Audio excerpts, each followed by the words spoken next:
Hey, what's up, man? Can you hear me? Yeah, how you doing? I'm doing good. Yeah, so Years. um, I'm calling in because I'd like to discuss the merits of full preterism. Oh, okay. Are you a full preterist? Yeah, So you believe Christ came back already? yeah. Well, then how do you explain?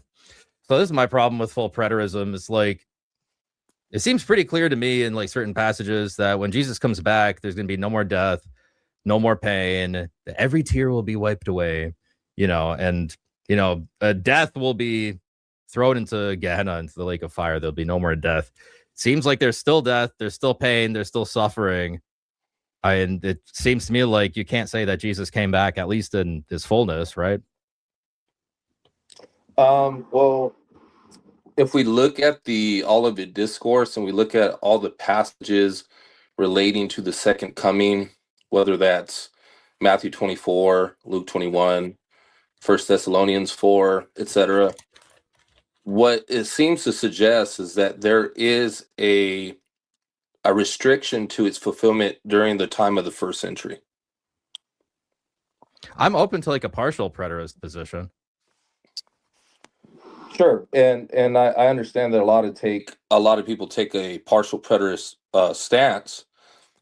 And if I'm understanding the Orthodox position correctly as it relates to eschatology, my understanding is that generally you guys are partial preterists. Yeah, Um, generally.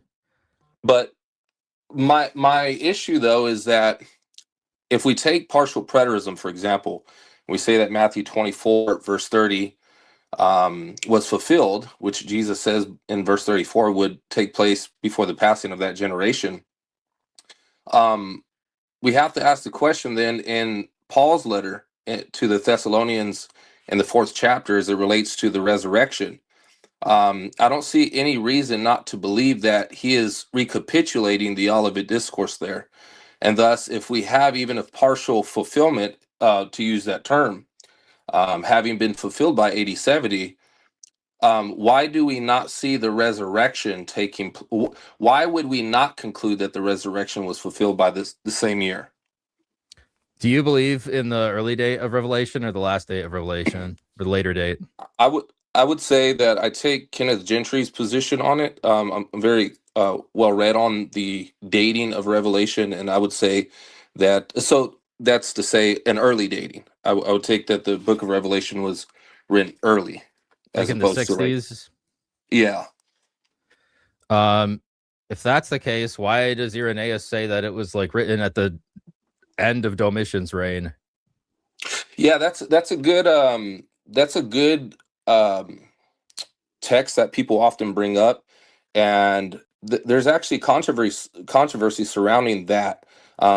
If you had looked into it extensively, the Greek is ambiguous, and some scholars argue that the antecedent for the word because um, yeah, that the antecedent isn't that John was seen at the end of Domitian's reign. No, that the vision was seen at the end of Domitian's reign, but that John was, and thus wouldn't serve as a text to justify a late dating. But beyond that, that we have other texts actually supporting an early dating of the Book of Revelation that's quite early. What about, so you say that Irenaeus is ambiguous. What about Eusebius, who says, the my reading of Irenaeus, that Revelation was written towards the end of Domitian's reign, which would put it in the 90s. Yeah, and he drawing from the tradition of Irenaeus. Uh-huh. Right? And so it's you would it So have to Irenaeus was not ambiguous to him, huh? well, obviously there's people that are going to take it, they're going to take a late dating from that, and they're going to take an early dating from that. And I'm not saying that, and even if I were to be charitable here and say, yeah, okay, Irenaeus did say that, we still have conflicting quotes from others who put the dating of Revelation early as opposed to late. Who would you say put it early?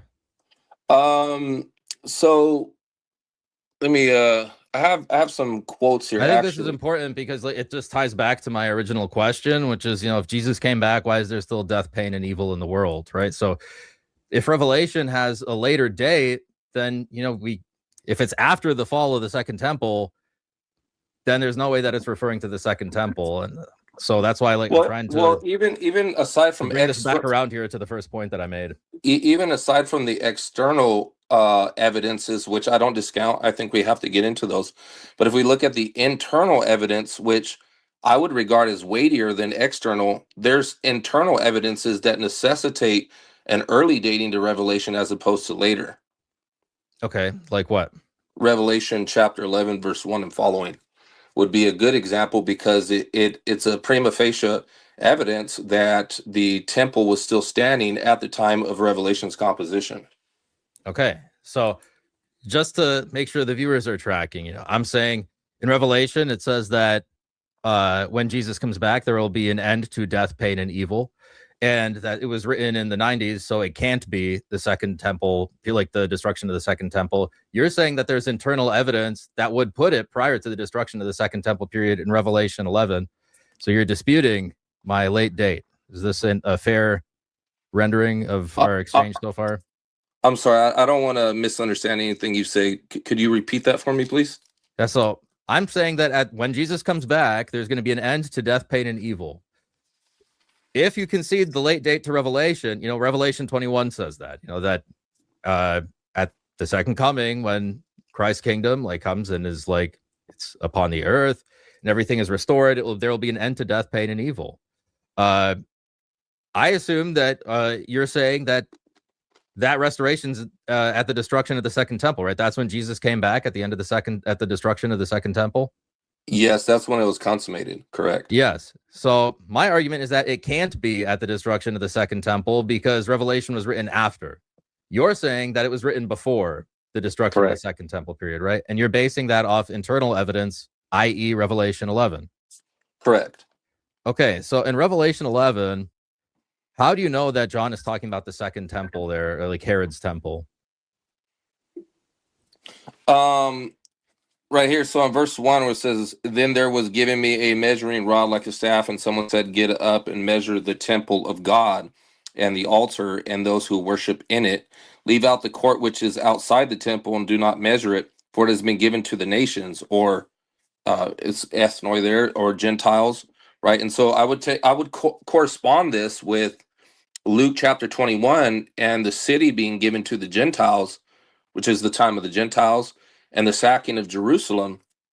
And so I would appeal to other passages in Scripture to further elucidate the meaning of the temple there. Unless we're taking it that the temple, well, the only other way of reading this is to say that it's the Christian church, and where within our theology makes room for this understanding of the the sacking or the taking over of this new temple by the Gentiles. And then furthermore, it says that the holy city, it says they will tread underfoot the holy city for 42 months. That's the siege of Jerusalem that lasted 3.5 years or 42 months, according to Josephus. And so I think that the evidence is in favor of this being the literal temple. Okay, so in Ezekiel, he's talking about a temple as well. And the temple, it has not been destroyed yet at the time that Ezekiel is writing Ezekiel. And in his vision, he's not talking about the temple in Jerusalem. This is like some symbolic temple. Why can't it be the case that Revelation 11 is also just like a heavenly type of a temple in the same way that, Moses went up the mountain, he saw the type of the tabernacle. Ezekiel in his vision saw a type of the temple. This John's apocalypse is in the same genre of literature that Ezekiel. It's like that apocalyptic genre.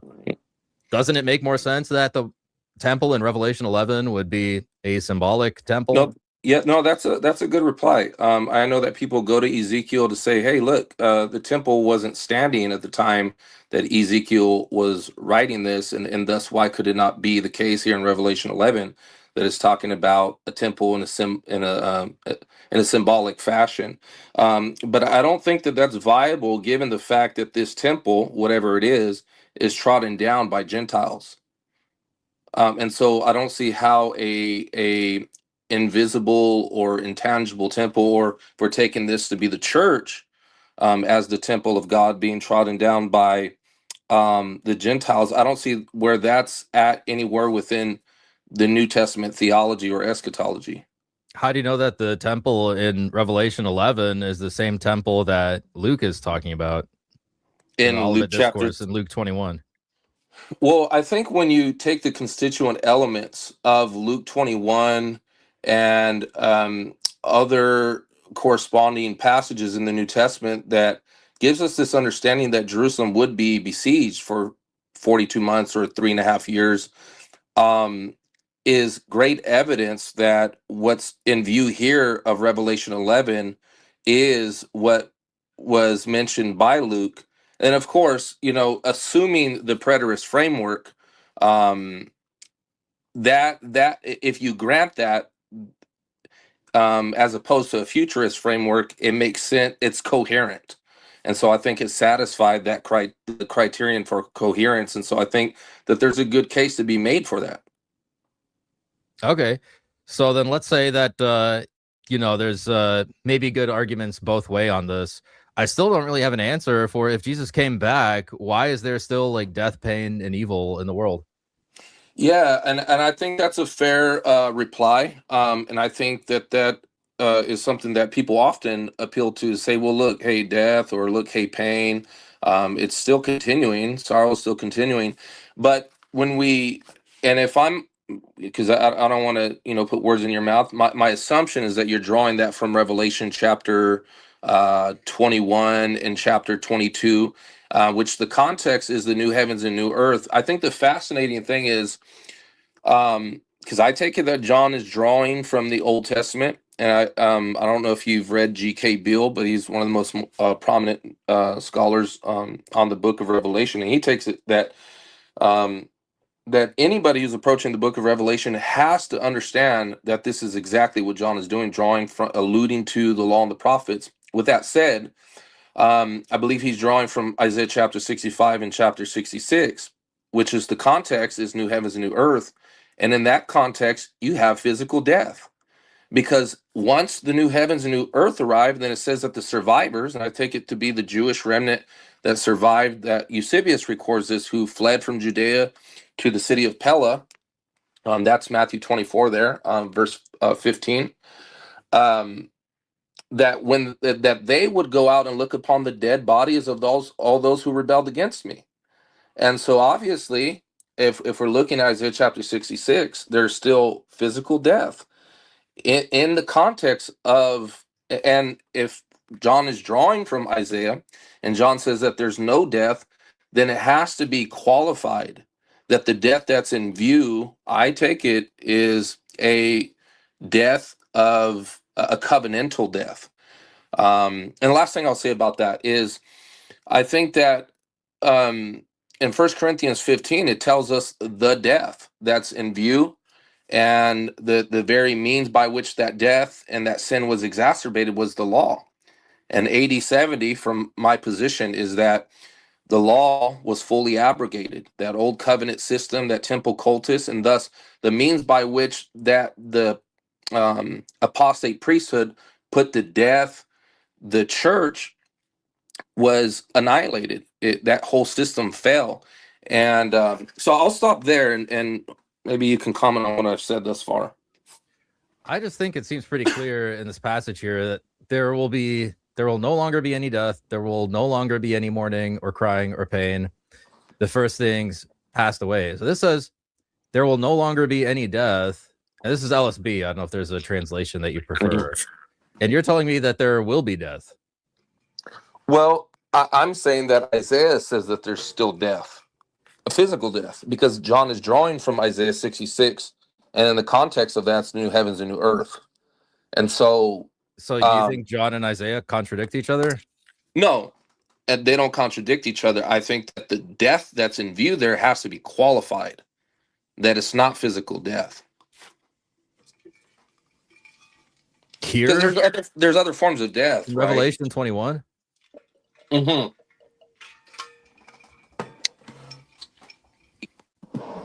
So you mean this is that there will no longer be any second deaths? Like there. So, for example, like in John, Jesus says, "He that believes on me shall never die." Obviously, he's not talking about physical death there, right? So, my point is that the death that's in view there of Well, I Revelation. think he's talking about that, like you would still go through the first death, but you don't actually die because, after the resurrection, the souls of the saints go to the divine council in the Orthodox view. Mhm. Yeah, I So can't. this says, I mean, hold on, let me see if there's a. And then even when we look in Isaiah, there's also other passages where the context is God bringing the people out of exile, and he says that I will banish sorrow from you. So I think that there's hyperbolic language that is being utilized in Revelation that ought not to be taken woodenly literal. Okay, so do you think that there will be any end to death at any time?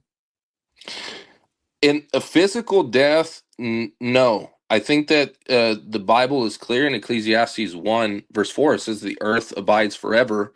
So I think that there's going to be a continuation of life on earth and death and life and death. Do you think that Adam and Eve had eternal, that they would die a physical death prior to the fall? I I actually do think so. I do think. I can stand correct on that. I'm not fully settled on that, but the amount that I've.